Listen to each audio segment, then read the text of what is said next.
asalaamu calaykum waraxmatullahi wabarakaatu daawadayaasha qiimaha badan kulanti wanaagsan kuna soo dhawaada barnaamijka idin kula wadaagna sheekooyinka xiisaha badan ee Bollywoodka koonfur hindi maxaa ka cusub ciwaanka waxaa qaadanaya filimka Amarqaan iskale Labata Ladies oo xaaskiisii hore Karan Rao director ka ahayd ayaa si rasmi lagu doortay inuu hindi Oscar ku matalo tan waxay u tahay marka guul lixaad leh Amarqaan Film Production maadaama Labata Ladies markii masrax la saaray filimka marka koo si fiican u gadmo waa kadib gadaal ka gadmo uu noqdo mashruuc guuleystay dhowr iyo 10 isbuuc ka badan masrax uu saarnay markii internetka la soo gal Netflix waa ka warqabnaa saxabiyaal wacdarihi uu dhigay inuu noqdo filimka ugu daawashada badnaa ee luqad af hindi lagu daawo sanadkan 2024 ee Netflix soo gashay Karan Rao filimkan dabcan director ka ahayd wuxuuna ka hadlay laba dhalinyaro oo lamaane dabcan intay isguursan tareenka ee soo raacaan xaaskiisa gabadha intuu dabcan waxba shuka ugu jirto ka taga mid kale wadana guriga uu geenayo gabadha guriga uu geystay dhibaatada la maray xaaskiisa uu raadinaa sidoo ku helaa irafaadka dhacayo filimkan waxa la saaxiibayaal wuxuu noqday haatan kalti kalaasi uu noqday sida loo amaanayo ugu dambeyntii gudiga Indian Film Federation taas ku tagaan waxay ku dhawaaqeen in hindiyo idil dhammaan shirkadaha kala duwan filimka ugu fiican Labata Ladies uu yahay si ugu tartamo Oscarka 2025 wuxuuna u tartamaa kategoriga loo yaqaan Best Foreign Language filimada luqadda qalaad lagu sameeyay af Ingiriiska aan lagu sameynin saadartay marka projectigan hogaamiyaal ay keenay Tanshi Gol Baratiba Ratna Sparsh wiilka lagu magacaabo Karin Saqat Shrivastara Jaya Kadam iyo Ravya Kishan oo bakiya loo yaqaan intaas isugu tageen projectigan koodii dabcan Maars soo baxay sidaas ayuu hadda wuxuu ku noqday film caalami ah 27 karoor baro soo xayay ganacsigiisa guud World War Gross dhinaca kale 17 milyan oo views iyo ka badan oo ka sameeyay barta caanka ee loo yaqaano Netflix marka 29 film uu la tartamay ayaa laga dhaxushay ugu dambeyntii asiga hindi Oscarka loo doorto waxa kamid ah filimadaas uu ka guuleystay Article 370 kalkiyo kale Maharaja iyo kuwa kale fara badan dabcan gudiga 29 xubnood ka kooban ugu dambeyntii filimkan xusheen sanadka hore ka warqabnaa Oscarka waxa loo diray hindi filimkii Malayalamka 2018 laakiin xilli hore ayuu soo haray hadda waa arki doon Labata Ladies halka uu gaaray laakiin Amarqaan teamkiisa waa dabaaldegeen guusha lixaad la ay gaarin dhinaca kale saaxiibada qiimaha badan buugga World Genius Record waxa lagu diiwaan geliyaa iskoorada adduunka lagu diiwaan geliyaa saadartay gudi ka socdeen shirkadana ama kambaniga recordada baxshana waxay ma dhankaasi Bombay waxaana bilad la siiyay oo buugga diiwaanka World Genius Record lagu qoray bilad la siiyay shahaado lagu doonsiiyay megastarka caanka Chiranjeevi xafladana Amarqaan loogu wacay si uu bilad ugu doonsiyo wuxuu noqday most prolific Indian star ebed sababtoo saameyn waali ninkan sameeyay 46 sano oo fanka hindi ku jiro waxa u suura gashay 24 kun oo dansi uu sameeyay hadda waa dansi waali ah 24 kun oo dansi uu sameeyay 537 heesna uu ka soo muuqday jiiruna 120 miya xogaa filim uu sameeyay 150 xogaa adin waa sameeyay filmadiisa ah saadartay marka waxa la siiyay most prolific atooraha ugu saameynta badan ugu dhaqaaqa badan ugu enerjiga badan macnaha ninkan madaalaha waxa loo doortay hindi oo hadda waa 24 kun oo dansi uu sameeyay 537 heesna waa laga pictures galay uu ka soo muuqday 46 sano waayaha fanka uu ku jiro hindi oo idil marka jiiro xafladda wax lagu siiyay Amarqaan wuxuu dhahay mudane waxa la soo diray xafladdaas in la dhahay waxa laga codsanay in xafladda Chiranjeevi lagu siinayo recordka uu sameeyay ama maqaamka uu gaaro wuxuu dhahay codsi maahan in amar laga dhiga jiiro meel wax lagu siinayo ama ka joogo kariyo ka dhawaajiyay Chiranjeevi waxa la waa aabaha fanka Telugu ama taariikhda kan ugu awood badan fanka Telugu marka waxay u tahay special day u tareer Telugu iyo jiiro maadaama World Genius Record lagu diiwaan galiyay magaciisa shahaadadaasna uu gudoomay dhammaan shakhsiyaadka hindi oo kala duwan ninkan hambaliya u soo direen dhinaca kale saaxiibayaal suldaankii waa kana hay garkaanu soo deestay timahaanu deestay waxa la leeyahay wuxuu ekaad Ranbir Kapoor Animal lagu la soo baxay wuxuuna dabcan isku diyaarinaa haatan Jamoli filimkiisa uu matalay ama hogaamiyaha uu ka yahay SSMB lagu yiri superstar Mahesh Babu filimkiisa 29 hogaamiye uu ka yahay hadda tintaanu soo diyaarsaday shaqadiisana mar dhow bilaabanaysa dhinaca kale tan pre-production ka haatan si aan caadin u socoto sawirkaana xaaskiisa kala muuqata Namrata Chachrodgar iyo shakhsiyaad kale actor-kan iyo xaaskiisana waxay donation bixiyeen lacag gaaraysa 50 lag ayay ugu tabaruceen ismaamulka markii la fiisho dhankaas iyo Andhra Pradesh iyo Telangana marka hoola tabarucaad ayagoo bixinayaan ayaa haddana sawirkan laga qaada marka inta badan bariyahan public odaga lagu ma arkin laakiin isbedelkan uu sameeyay tintaas iyo garkan wuxuu u deestay filimkiisa uu dhawaan bilaabi doono mashruuca Mahesh Babu uu sameynayo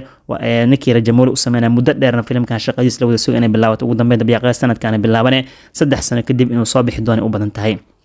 dhinaca kale jirin jevi iyo haddaan ka tagna mehesh baabu waxaan soo qaadanaynaa junior NTR ninkii indhaha dhinaca banaanka imaadan ciil waa oy raba sababtoo xafladii isniintii axadii lagu balansanay Brilliance businesska oo 10,000 ilaa 20,000 oo qofood oo taageerayaasha imaan lahayn fagaaro weyn Hyderabad ismaamulka Andhra Pradesh iyo Telangana baajiyeen cabsi laga qabo amniga la dhahay dadka in la xakameyn waa booliis fara badan uma heli karna dheen howlo kale aan ugu taagan adigu iska taqaanaa dowlad ku taageeraysa sarabta ku taageeraysa ismaamulka federaalka taageeraysa NTR waxa la markaa NTR kortaala sifa balaankiina ma shaqeynayo qorshihiina waxay xilli horena soo gudbiseen ciidan badan idin diyaarin lahayn amniga meesha sugisteeda ma fiicno meesha Christian kan waa ayaga lagu baashi culays la saare saadarteed NTR waxa lagu qasbay inuu fariin duuba u diro taageerayaashiisa soo aad kaga xun niyad jabsan wuxuu dhahay inta idinka niyad jabsantiin أنا كان يجب بدن وده صوبت وحال إن إذن إمادو إذن لفل قالوا إذن لباشالو جعلك يقبتين كدرنا إذن قبا وده جوا على سو واللي بقى يجب سنة مقال صوت دو برها بالشدة وصادقة يقرر هذا وده سحب يال صوبت وحال الشيء كباستية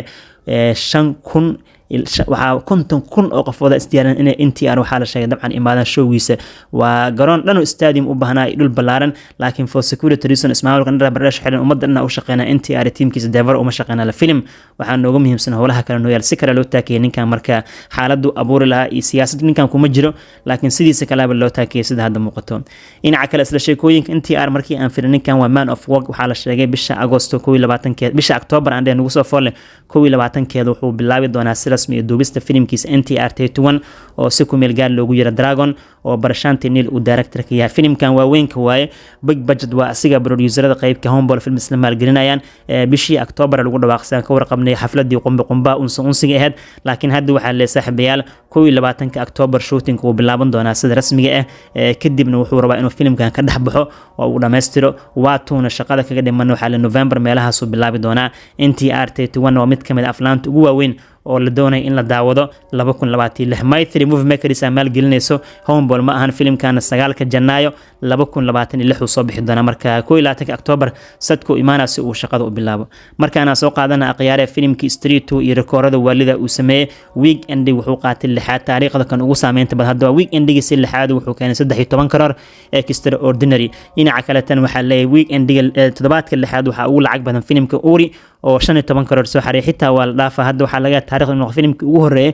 oo toddobaadkiisa lixaad kana 20 karoor kan intuu u socdaa jimcadiisii afraad wuxuu jimcadiisii lixaad wuxuu keenay 4.25 karoor sabdigiisii lixaad wuxuu keenay 3 karoor bar axadiisii lixaad wuxuu keenay 4.25 karoor sida 13 karoor ku soo xareey lacagta guud totalka wuxuu maraa 565.68 karoor waa 566 karoor filimkan maraa ma hakanayo 575 karoor intuu ka tilaaba laga yaabaa 580 karoor ilaa 585 karoor inuu gaaro dhinaca kalena Street 2 saaxiibayaal Bako Sabasindi waxay leeyihiin dhanka daawashada oo footfallka wuxuu dhaafi doonaa jawan hadda Blackbuster ahaan waa laga weynana sababto 3.1 karoor jawan tigid u goosteen afindiga oo kaliya waa 31 milyan oo qofood tigid u goosteen Street 2 hadda uu barbareeyay oo 31 milyan oo qofood tigid u goosteen laakiin maadaama masrax uu baax ku sii ahaan doono 32 milyan oo qofood tigid u goosan doonaan Justi waxa leeyahay waxa kale tigid badnaan doona oo kaliya Gadaar 2 oo 34 milyan oo qofood tigid u goosteen ama 3.4 karoor oo qofood waa 3 milyan waa 34 milyan oo qofood tigid u goosteen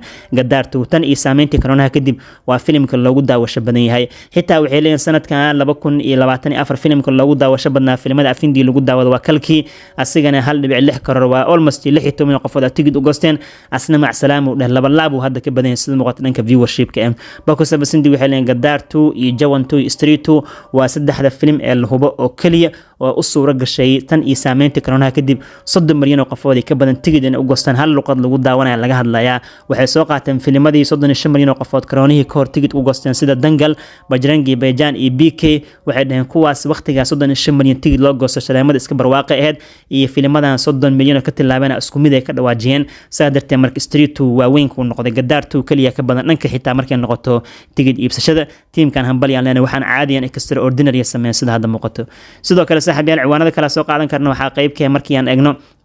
dhanka waxaan u jeedaa aqyaare